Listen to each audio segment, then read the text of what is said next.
Ariana Grande. Ariana Grande is a universal suffix.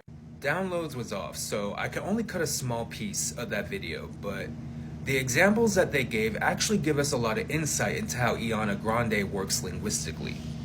In the video, they mentioned that the suffix Ariana Grande works really well with words that end in Y, and yeah, but not every Y is the same. And we see this play out with sketchy becoming Sketchiana Grande and way becoming way Ariana Grande. Because sketchy ends in the vowel E, which is the same vowel that starts Ariana Grande.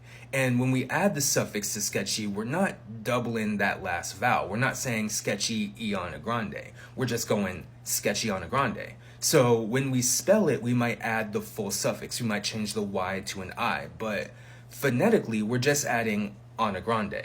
But way is a diphthong that ends in a slightly different vowel. Your tongue is pulled back just a little bit further back in your mouth. And the result of that is that we do add that full Ariana Grande suffix to the word, and we get way Ariana Grande. So I think we can say as a pretty general rule that if the word ends in the E vowel, then we drop the first vowel in Ariana Grande to prevent that doubling. So a slinky becomes Slinkiana Grande. And then they give some single syllable words where Ariana Grande just scoots itself to the end, right? Like Suniana Grande, Corsiana Grande. But then they turn period into Piriana Grande. And that's where this gets interesting.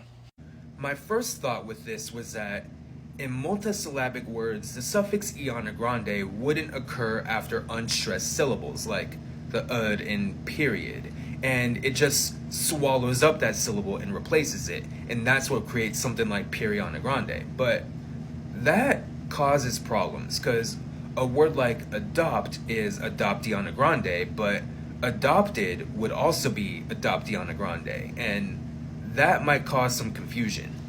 So now I still think that Ariana Grande doesn't like the unstressed syllable, but I don't think it requires us to delete an unstressed syllable. Rather, if it has to occur there, it will force us to stress that previously unstressed syllable.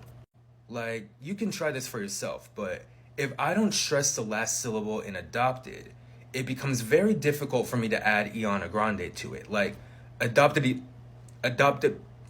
I can't do it, but adopted Ariana Grande, easy.